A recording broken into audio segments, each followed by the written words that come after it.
여러분 안녕하세요. 10주차 금요일 수업을 시작하겠습니다. 오늘은 여러분들이 지금 구글 폼을 이용해서 라즈베리 파이 이제 구매를 하려고 하고 있는데, 우리가 라즈베리 파이 이제 받는 대로 이제 라즈베리 파이에다가 OS도 설치를 해볼 예정이고, 그리고 이제 그동안 우리가 연습했던 SSH 서버나 아니면 웹 서버, 그다음에 데이터베이스 서버 뭐 이런 서버 세팅을 좀 해볼 예정이고요.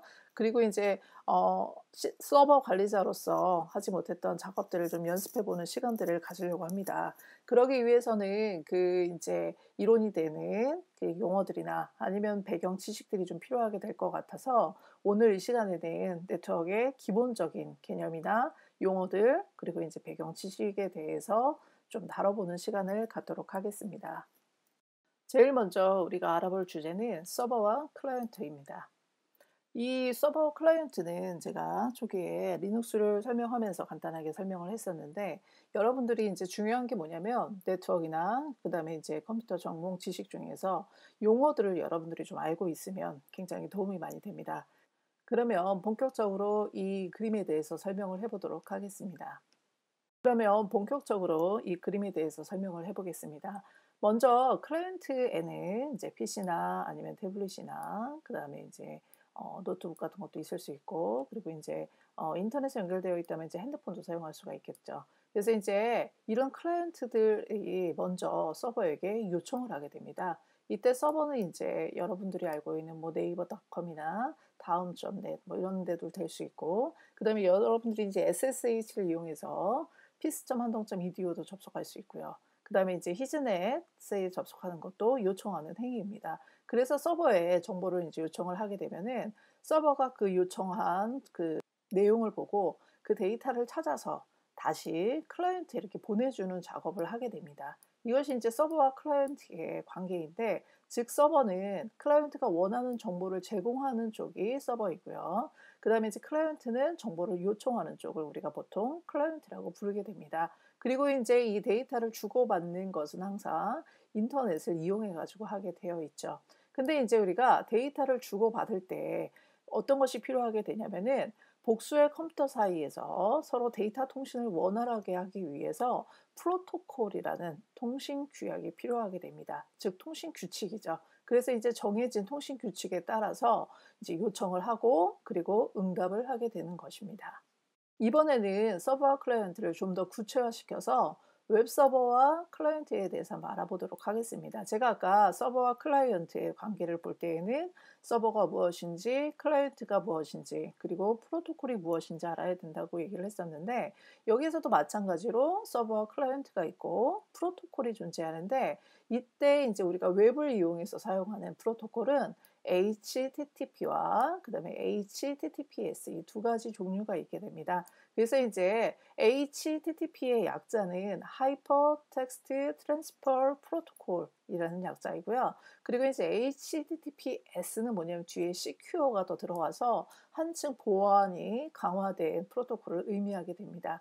그래서 이제 여기 여러분들이 보시는 것처럼 이런 프로토콜들 이제 우리가 HTTP를 이용해서 사용한다든지 HTTPS를 이용해서 서버와 클라이언트 사이에 데이터를 주고받을 때 사용할 때에는 이제 포트라는 게 필요하게 되는데, 이제 HTTP 프로토콜의 기본 포트는 80으로 정해져 있고요. HTTP 이제 기본 포트는 443으로 정해져 있습니다. 물론 이 포트는 설정을 통해서 이제 원하는 대로 변경해도 되는데, 지금 이제 이 수치들은 기본 포트로 설정되는 경우입니다. 웹서버를 설치했을 때. 그래서 이제 얘도 마찬가지로 서버하고 클라이언트가 서로 이 프로토콜을 이용해서 이제 리퀘스트를 보내면 그것에 대한 리스폰스를 받게 되어 있는 것입니다. 그러면 이제 웹에서 클라이언트 역할을 하는 게 무엇이냐? 여기 여러분들이 보시는 것처럼 웹 브라우저나 그다음에 웹 크롤러 이런 것들이 있고요. 이것들이 설치되어 있는 장비에서는 이제 어떤 것이든 요청을 할 수 있게 되어 있는 거죠. 그리고 이제 웹 서버는 여러분들이 이제 알지 모르겠지만, 여러분들이 지금 자주 사용하는 네이버닷컴이나 다음.net, 그다음에 히즈넷, 뭐 피스 서버 이런 것들이 이제 웹 서버로 사용될 수가 있고요. 그리고 현재 사용되고 있습니다. 피스에도 역시 마찬가지로 웹서버를 설치해서 서비스를 하게 되면은 웹서버로도 사용이 가능합니다. 그럼 웹서버에는 이제 종류가 무엇이 있냐면 여러분들 여기 보시는 것처럼 IIS라는 제품이 있고요. 아파치라는 소프트웨어가 있고요. 그리고 엔진X라는 이제 요새 아주 핫하게 사용되고 있는 웹서버들이 있고, 그다음에 이제 와스 서버인 텀캣이라는 것도 있습니다. IIS는 인터넷 인포메이션 서비스라고 해서 이 제품은 마이크로소프트에서 제작한 만든 웹서버입니다. 그리고 이제 우리가 이제 리눅스 우분투를 사용해서 설치할 아파치라는 서버가 있고요. 그리고 이제 톰캣 같은 경우는 와스라고 해서 웹 어플리케이션 서버라는 이제 어플리케이션 서버로 사용할 수 있는 웹서버 기능이 있는 그런 제품입니다. 그래서 이제 우리가 이렇게 웹서버를 설치를 하게 되면은 이제 브라우저, 웹 클라이언트를 통해서 우리가 웹서버에 있는 정보를 요청해서 받을 수 있는 작업이 되는 것이죠. 그러면은 여러분들이 웹 브라우저를 통해서 어떻게 요청하는지 잘 모르겠다 이렇게 생각할 수 있겠는데, 먼저 브라우저를 켜고 여러분들이 이제 맨 위에 상단에 naver.com 이렇게 해서 엔터를 치게 되면은 그렇게 하는 그 행위 자체가 이제 네이버 서버에 요청하는 행위고요.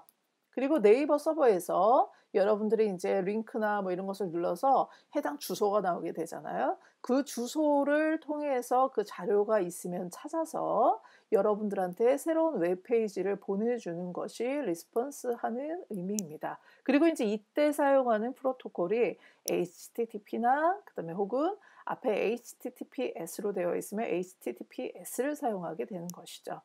그다음에 웹서버가 있다는 것은 뭐냐면 우리가 인제 게시판에 글을 올렸어요. 그러면은 게시판에 글을 올릴 때마다 웹페이지를 새로 만드는 것이 아니라 이제 동적으로 그 서버 사이드 스크립트를 이용해서 우리가 데이터베이스에 데이터를 넣어 놓고 그 데이터를 가져와서 웹서버가 요청을 할 때마다 만들어서 주는 과정을 반복하면서 클라이언트에 제공을 하게 되는 것이거든요. 그럴 때 인제 사용하는 것이 데이터베이스가 필요하겠죠. 그래서 인제 많이 쓰는 데이터베이스의 이름이 MySQL, 그다음에 MariaDB, 그다음에 MS SQL 서버라는 제품이 있고요. 그리고 오라클 제품도 있습니다. 오라클 DB. 인제 있는데 MySQL 같은 경우는 몇 년 전에 인제 그 오라클 회사로 인수가 되었기 때문에 인제 유료화 정책이 지금 되고 있고요. 그리고 그것을 이제 대응해서 무료로 MySQL을 초창기에 만든 사람들이 다시 나와서 무료로 그 만든 데이터베이스 이름이 MariaDB입니다. 그래서 여러분들이 이 웹서버를 인제 구축을 해야 되겠다. 그러면은 어떻게 해야 될까요? 여러분들이 먼저 서버를 세팅을 인제 하고요. 뭐 우분투나 뭐 윈도우즈나 이런 OS를 설치한 다음에 거기에 웹서버를 우리가 이제 설치를 하게 됩니다. 만약에 윈도우즈에 인제 여러분들이 웹서버를 설치한다면 IIS나 뭐 아파치 같은 걸 설치해도 되고요. 그다음에 이제 여러분들이 우분투에 보통 설치하면은 아파치를 굉장히 많이 쓰니까 아파치를 설치하게 되겠죠. 그리고 그 안에서 인제 우리가 데이터베이스를 설치해서 사용자가 입력한 데이터를 저장하고 관리하기 위한 DBMS를 인제 우리가 설치하게 되겠죠. 그래서 MySQL 같은 거를 이제 설치하게 되고, 그렇게 되면은 이제 이 MySQL을 가져다가 동적으로 만들어진 데이터를 인제 표현하기 위해서 우리가 인제 서버 사이드 스크립트를 쓰게 되는데, 그때 사용하는 것이 PHP, 그다음에 뭐 ASP, JSP, 그리고 뭐 장고 프레임워크, 이것은 인제 파이썬으로 만든 프레임워크예요.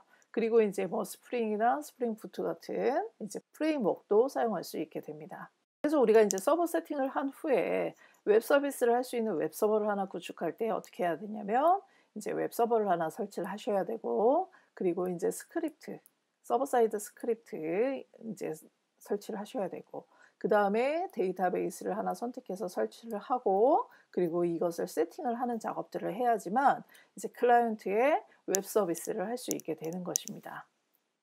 이렇게 인제 우리가 웹 서버 클라이언트 환경을 이제 소프트웨어를 설치해 놓고, 그리고 인제 우리가 실제로 웹 서비스를 하기 위해서는 웹 개발을 하게 되는데, 웹 개발하는 인제 방향에 따라서 프론트 엔드 개발자, 그다음에 백엔드 개발자, 그리고 풀스택 개발자 이렇게 나뉘게 됩니다. 그래서 인제 프론트 엔드 개발자는 여러분들이 보고 있는 사이트 사용자의 눈에 보이는 부분, 즉 레이아웃이나 아니면은 뭐 글자 색깔 같은 뭐 이런 스타일들, 그리고 인제 화면이 이렇게 슬라이드 되고 이런 인제 동적인 그런 화면들, 이런 것들을 개발하기 위해서 사용되는 HTML, CSS, 자바스크립트를 이용한 프론트엔드 개발이 있고요. 그다음에 이제 백엔드 개발은 사용자 눈에 보이지 않는, 즉 이 뒷단에서 이제 사용자가 요청한 페이지를 만들기 위해서 데이터베이스에 접속해서 DB를 이제 데이터를 활용하는 작업들, 그다음에 인제 뭔가 이 안에서 계산해야 되고 뭔가 해야 되는 이런 것들을 개발하는 개발자를 우리가 백엔드 개발자라고 부르고요. 풀스택 개발자는 이제 프론트엔드와 백엔드를 다 다룰 수 있는 그런 개발자를 의미하게 됩니다. 근데 실제로는 여러분들이 웹 개발을 하다 보면은 전체 다를 개발하는 건 쉬운 일이 아니고, 보통은 이제 업무 분담을 하기 위해서 프론트엔드와 백엔드로 많이 나뉘게 되는데, 우리 인제 컴공 전공자 같은 경우들은 이제 서버상의 DB 활용과 API 제작 등의 백엔드 개발을 많이 하는 편입니다. 이제 조금 전에 우리가 HTTP, 그다음에 HTTPS라는 프로토콜을 알아보았는데요. 이번에는 이제 우리가 많이 사용해 본 SSH, 그다음에 FTP, SFTP 서버 클라이언트 관계를 한번 알아보도록 하겠습니다. 먼저 용어를 간단하게 살펴보도록 하겠습니다. SSH는 Secure Shell이고요. 그리고 인제 이것은 네트워크상에서 다른 컴퓨터로 로그인하거나, 그리고 인제 원격으로 우리가 접속해서 명령을 실행하거나 코딩하기 위해서 사용을 했었죠. 그래서 인제 Secure Shell SSH는 인제 응용 프로그램을 의미하기도 하고, 그다음에 그 프로토콜을 가리키기도 합니다. SSH는 인제 기본 포트로서 20번을 사용하고 있습니다. 그다음에 이제 FTP는 약자가 파일 트랜스퍼 프로토콜, 즉 여러분들이 가지고 있는 그림이나 동영상 뭐 인제 이런 것들을 전송하기 위해서 사용하는 프로토콜인데, 이제 기본 포트는 21번을 사용하고 있죠. 그런데 이제 보다 인제 보안 더 암호화된 파일을 전송하기 위한 프로토콜로는 Secure FTP라는 프로토콜이 있고요. 그리고 이 프로토콜은 22번을 사용하고 있습니다. 그래서 이제 SSH가 기본으로 설치되면은 이제 FTP와 SFTP도 보통 열어서 인제 같이 사용하게 되는데, 우리가 SSH를 사용하기 위해서 이제 클라이언트로 PuD를 사용했었고요. 그다음에 인제 우리가 FTP나 SFTP 클라이언트로서는 파일딜러를 사용하면 됩니다. 파일딜러를 사용하는 방법은 여러분들이 브라우저를 이용해서 검색을 해서 소프트웨어를 설치하면 되는데, 한번 보도록 하겠습니다. 구글에서 파일 이렇게 검색을 하면 되고요. 여기 들어가면은 파일딜러는 이제 무료 소프트웨어이기 때문에 이제 여러분들이 다운받아서 사용하면 되고, 이제 서버는 FTP 서버를 여러분들이 만들고자 할 때 이제 다운받아서 하면 되고, 우리는 파일딜러 클라이언트를 다운받아서 할 예정이고, 모든 플랫폼에서 지원이 되기 때문에 여러분들이 맥이나 윈도우즈에서 다운을 받아서 설치를 하시면 됩니다. 설치가 완료된 후에 파일딜러를 한번 실행해 볼 거고요. 실행이 된 다음에 여기에 이제 호스트에 peace.handong.edu 하면 되고, 사용자명은 여러분들 그 SSH를 이용해서 피스 서버에 접속할 때 여러분들 이제 유저 아이디 입력하시면 되고, 그다음에 비밀번호도 마찬가지로 여러분들에게 부여된 비밀번호를 넣고요. 그다음에 이제 우리가 피스 서버는 SFTP로 접속하게 되어 있기 때문에 22번으로 연결을 하게 됩니다. 그래서 이제 입력을 다 한 후 빠른 연결을 이제 여러분들이 눌러보면은 이렇게 이제 신뢰하고 연결을 사용하시겠습니까 해서 확인하게 되면은, 오른쪽에 여러분들이 SSH에 로그인을 했을 때 나오는 그 폴더 구조가 그대로 나타나게 됩니다. 이렇게. 그래서 여러분들이 피스 서버에서 만들었던 그 C 프로젝트 이제 소스를 가져오고 싶다 그러면은, 여러분들 이제 이 왼쪽에 있는 게 지금 여러분들이 사용하고 있는 로컬 PC 폴더이고, 그다음에 오른쪽에 있는 게 리모트로 접속한 피스 서버에 있는 여러분들 폴더이거든요. 그래서 여기에서 인제 뭐 CRUD 소스를 가져오겠다 하면은 이렇게 오른쪽에서 끌어다가 왼쪽에 놓으면은 이렇게 다운받게 되는 것입니다. 만약에 이 오른쪽에 여러분들이 어떤 또 데이터를 보내고 싶다 그러면 마찬가지로 왼쪽에서 끌어다가 오른쪽으로 이렇게 떨어뜨려 주시면은 업로드가 되는 것이죠. 그래서 인제 우리가 FTP를 사용해서 편리하게 파일을 전송하거나 다운받을 수 있게 됩니다. 이번에는 랜과 웬에 대해서 살펴보도록 하겠습니다. 랜은 이제 Local Area Network이라고 해서 근거리 통신망을 의미하는데요. 이것은 이제 학교나 회사, 그다음에 연구소 등 한 건물이나 일정 지역 내에서 컴퓨터나 여러 단말기들을 고속 전송 회선으로 연결해서 프로그램 파일이나 주변 장치를 공유할 수 있도록 한 형태입니다. 그래서 여기 보시는 것처럼 랜을 이용해서 이제 호스트라고 되어 있는 게 이제 컴퓨터나 뭐 단말기 장비들을 이제 의미하게 되는 것이고요. 그래서 학교라는 랜을 이제 우리가 구축을 해놓고 그 다음에 이제 회사라는 랜을 이렇게 구축을 해놓는 형태가 랜입니다. 그러면 이제 웬은 무엇이냐면 와이드 에리어 네트워크라고 해서 광범위 대규모 네트워크를 의미하는데, 즉 랜과 랜 사이를 이어주는 다리 역할을 하는 것이고요. 광범위한 지역 단위로 구성하는 네트워크를 의미하고 보통 ISP, 즉 인터넷 서비스 프로바이더인 SK텔레콤이나 KT, LG U+ 같은 네트워크망을 통해서 접속하게 됩니다. 그리고 이제 여기 또 나오는 라우터라는 이제 그 용어를 좀 여러분들이 알면 좋겠는데, 라우터의 역할은 무엇이냐면은 라우팅을 하기 위한 목적이잖아요. 라우팅은 데이터를 이제 원하는 목적지까지 전달하는 일련의 작업을 가리키는 용어예요. 라우터란 둘 이상의 네트워크와 네트워크 간의 데이터 전송을 위해서 최적 경로를 설정해주고 데이터를 해당 경로를 따라서 한 통신망에서 다른 통신망으로 통신할 수 있도록 해주는 인터넷 접속 장비입니다. 그래서 랜에는 라우터가 있고요. 이 라우터를 통해서 원하는 목적지까지 이동을 하게 되고, 그리고 이제 우리가 인터넷을 이용해서 이제 우리가 원하는 목적지까지 가게 되는 그런 경로이죠. 그래서 여러분들이 여기에서 알아야 되는 이제 용어들은 랜과 그다음에 웬, 그다음에 호스트, 그다음에 라우터, 그다음에 라우터가 아닌 라우팅이라는 용어, 이런 것들을 좀 알고 있으면 좋을 것 같습니다. 이번에는 TCP/IP 계층 구조에 대해서 간단하게 한번 살펴보도록 하겠습니다. 이 부분에 대해서는 자세히 나중에 여러분들이 네트워크 공부할 일이 있을 때 깊게 이제 공부하면 될 것 같고, 이번 시간에는 간단하게 개념 정도만 알아보고 넘어가도록 하겠습니다. 먼저 TCP/IP 계층을 이제 살펴보면은 이렇게 이제 4개의 계층으로 나눠볼 수 있고요. 그리고 이제 제일 1 계층이 네트워크 액세스 레이어 계층입니다. 그래서 이제 여기에는 물리적인 주소로 맥을 사용하게 되고요. 랜이나 패킹망 등에 사용이 되고, 여기에서 사용되는 대표적인 프로토콜은 이더넷이 있습니다. 그리고 이제 인터넷 레이어 2계층 두 번째 계층인데요. 여기에는 이제 통신 노드 간의 IP 패킷을 전송하는 기능과 라우팅 기능을 담당하게 됩니다.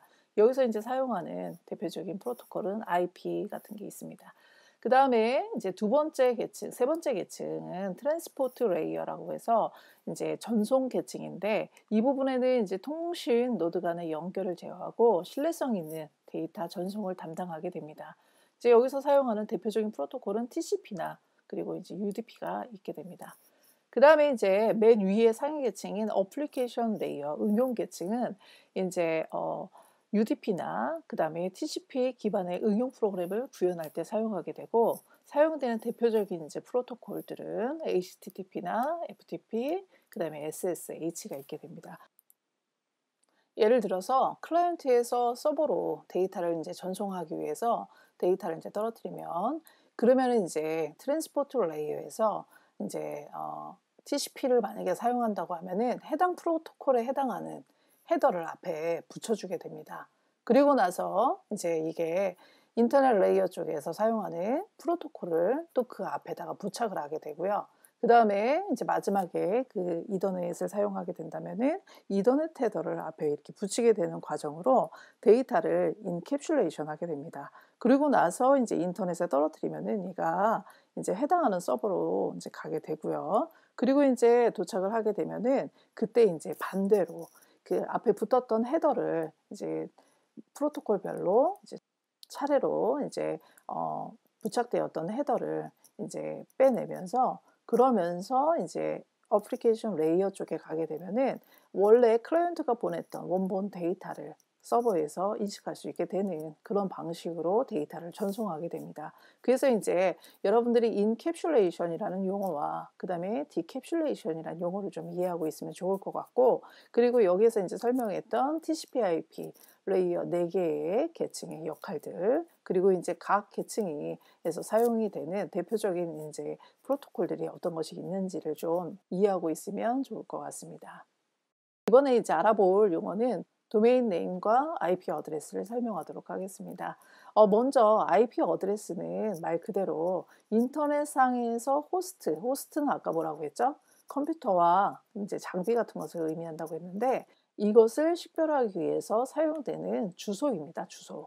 그래서 이제 IP 버전 4와 그다음 IP 버전 6이 있는데, 초창기에 이제 IP 버전 4로 사용이 되었었고요. 이 버전은 32빗 어드레스로 주소로 되어 있습니다. 32빗이기 때문에 이제 2에 32승 하면은 43억 개 정도가 됩니다. 근데 지금 이제 워낙 그 컴퓨터 보급이 확산이 많이 되고 이제 인터넷상에 연결된 호스트들이 많기 때문에 이제 이거 가지고는 이제 부족한 상태가 되어서 IP 버전 6이 지금 이제 사용이 되고 있고요. 그리고 이것은 이제 128비트 주소 체계로 되어 있습니다. 그래서 이제 차세대 인터넷 주소 체계라고 불립니다. 근데 이제 우리가 보통 지금 사용하고 있는 IP 주소는 이제 4개의 8비트로 되어 있는 수치를 사용하는데, 이제 8비트를 사용하기 때문에 2의 8승을 쓰게 되면 2의 8승이 표현할 수 있는 숫자가 256개잖아요. 그래서 숫자는 0부터 255까지 우리가 사용해서 이렇게 점을 이용해서 4개의 숫자로 주소를 표시하게 되어 있습니다. 그 다음에 이제 우리가 알아볼 것은 도메인 네임입니다. 도메인 네임은 뭐냐면 이제 우편번호 사용하는 것처럼 우편번호만 보고는 이게 어느 지역인지 알기가 어렵기 때문에 우리가 이제 주소를 기억해가지고 이제 지역 이름도 만들고 그다음에 동 이름도 만드는 것처럼 IP 어드레스를 사람은 이제 기억하기가 쉽지 않기 때문에 사람이 기억하기 위해서 만든 주소가 도메인 주소입니다. 그래서 이제 이 도메인 주소를 알아내기 위해서 DNS 서버를 이제 우리가 만들게 되는데, 이것은 이제 할당된 도메인 영역에 해당하는 IP 주소와 도메인 이름을 미리 저장해 놓는, 그리고 도메인 주소를 요청하면은 이제 IP 주소를 이제 알려주는 그런 서버입니다. DNS 서버가 IP 어드레스를 찾는 방법은 루트 도메인 아래 여러 단계로 나눠지게 되는데, 제일 먼저 루트 도메인을 찾고요. 그 다음에 이제 해당하는 탑 레벨 도메인을 찾은 다음에 세컨 레벨 도메인을 찾는 방식으로 이렇게 이제 단계별로 찾게끔 되어 있습니다. 예를 들어 test.example.edu라는 그 도메인 네임을 이제 IP 주소로 알아내기 위해서 이제 제일 먼저 최초 이제 루트 네임 서버의 IP 주소에게 이제 이 주소를 물어보게 돼요. 그러면은 여기에서 이제 탑 레벨이 어디냐면 이 맨 뒤에 있는 이 점 뒤에 있는 이 edu라는 것인데, 이것을 담당하는 탑 레벨 도메인을 알려주게 되고요. 그 알려준 데를 이제 가서 example.edu를 이제 담당하는 세컨 레벨을 이제 물어보게 됩니다. 그러면은 이제 세컨 레벨을 알려주게 되고, 그런 다음에 세컨 레벨은 이제 test.example.edu를 담당하는 서버 도메인 해당 IP 주소를 알려주게 됩니다. 이렇게 이제 단계별로 실제 IP 주소를 찾게끔 되어 있습니다. 한국인터넷정보센터 KRNIC라는 사이트에 들어가 보면 여기 보시는 것처럼 도메인 체계에 대해서 이렇게 설명이 나와 있습니다. 도메인 네임을 가지고 IP 어드레스를 찾을 때 제일 먼저 이제 찾는 부분이 루트이고요. 그 다음에 이제 1단계가 최상위 도메인 TLD라고 아까 얘기했었죠. 그래서 이제 국가 코드 최상위 도메인은 이제 .kr로 끝나거나 .jp, .cn 이런 식으로 끝날 수가 있는데, .kr은 이제 한국을 의미하는 것이겠죠. 그리고 이제 일반 최상위 도메인에는 .net, .com, .biz, .edu 이런 것들이 있는데, 이것이 이제 의미하는 바는 .com 같은 경우는 컴퍼니, 그 다음에 .edu는 이제 교육기관 이런 식으로 이제 의미를 가지고 있습니다. 그리고 이제 1단계가 이제 찾아지면은 2단계를 이제 찾게 되고요. 그리고 나서 이제 .co나 그다음에 .go, 그다음에 .or 해가지고 이제 GO 같은 경우는 정부기관, 그 다음에 CO 같은 경우는 회사, 이런 식으로 이제 의미를 가지고 있죠. 그래서 이제 희망 문자열을 이렇게 선택을 하는 것입니다, 본인이. 그런 다음에 이제 3단계 서브까지 들어가면은 이제 앞에 이렇게 더 이제 희망 문자열을 선택해서 넣을 수도 있게 되는 것입니다. 서버를 구축하게 되면은 그 서버를 IP를 이제 사용자에게 알려줄 수는 없으니까 도메인 네임을 이제 구매해서 여러분들 거에 세팅을 해 놓으면 그 이름에 해당하는 것으로 이제 도메인 네임 서버에 이제 등록이 될 거고요. 그리고 이제 그거에 따라서 여러분들이 서비스를 할 수 있게 되는 것입니다. 이번에는 조금 전에 설명했던 DNS 프로세스에 대해서 한번 살펴보도록 하겠습니다. 예를 들어서 여러분들이 브라우저에서 이제 http 히즈넷.한동.edu를 이제 입력을 했을 때 어떤 현상이 이제 발생하는지 하는데, DNS, 즉 지금 현재 이 주소에 해당하는 IP를 찾기 위해서 이제 어떤 작업을 하게 되냐면, 우리가 이제 여기에서 브라우저를 켜고 히즈넷.한동.edu를 입력했어요. 그러면 이제 제일 먼저 하는 게 뭐냐면, 내 로컬 PC에 있는 로컬 캐시를 얘가 찾아봅니다. 로컬 캐시라는 건 뭐냐면, 여러분들이 크롬을 이용해서 이제 한번 갔다 온 사이트나 그다음에 이제 접속했던 이미지들, 그다음에 접속했던 텍스트들, 이런 것들을 임시적으로 이제 캐시라는 곳에 보관을 하게 되어 있거든요. 역시 마찬가지로 여러분들이 갔다 왔던 그 주소에 해당하는 IP 정보도 얘가 보관을 하고 있어서 이제 로컬 캐시를 찾게 됩니다. 요렇게. 그래서 이제 찾아서 만약에 해당하는 주소가 없다면, 한 번도 가본 적이 없는 주소라면은 우리가 이제 로컬 PC에 호스트라는 파일이 있는데 거기에 기입이 되어 있는지 확인을 합니다. 이것은 이제 우리가 인위적으로 hiznet.handong.edu는 어떤 주소, 이런 식으로 이제 작성을 하게 되는 거예요. 그러면은 이제 직접 DNS 서버를 찾지 않고도 이 주소를 보고 직접 접속을 할 수 있게 하는 그런 것인데, 이제 이렇게 하는 거는 너무 번거로운 작업이잖아요. 그래서 이제 일단은 얘가 호스트 파일을 찾아서 그 해당하는 주소가 있는지를 찾아봅니다. 만약에 이제 없다면, 있다면은 이제 바로 이제 리퀘스트를 보내고 리스폰스를 받겠지만은, 만약에 없다면 그 다음에 이제 하는 게 뭐냐면, 내 PC와 연결되어 있는 DNS 서버에 접속을 해서, 그래서 이제 분석이 들어가는 것입니다. 그래서 이제 아까 한 것처럼 여기에서 제일 먼저 누트 레임 서버에 접속을 해서 이제 탑 레벨에 해당하는, 즉 .edu 서버가 어떤 것인지에 대한 정보를 가져오게 되고요. 그리고 나서 그 정보를 바탕으로 이제 세컨드 레벨에 이제 한동.edu라는 것을 이제 검색을 하게 되는 것이죠. 그래서 이제 세컨드 레벨에서 도메인에서 이제 검색을 해서 찾아지면은, 그러면은 그 가져온 것을 베이스로 해서 한동.edu 네임 서버를 찾아서 이제 가게 되는 것이죠. 거기에 가서 이제 서브, 이제 다시 목록을 찾아서 hiznet.handong.edu의 IP 주소가 무엇인지를 찾은 후에, 그리고 나서 이제 IP 주소를 찾아오게 되면은 그 정보를 이제 내 PC에다 알려주게 되고요. 알려주고 나서 이제 우리가 실제로 그 해당하는 IP에 이제 HTTP 요청이 가고요. 그리고 나서 여기에서 이제 가지고 오는 정보들을 이리로 가져오게 되는 것입니다. DNS 프로세스는 여러분들이 서버를 세팅한 후에 우리가 직접 이것도 이제 실습을 좀 해볼 예정이기 때문에, 여러분들이 이 부분은 좀 잘 알고 이 프로세스를 잘 알고 있으면 좋을 것 같고요. 여러분들이 잘 이해하고 있어야 됩니다.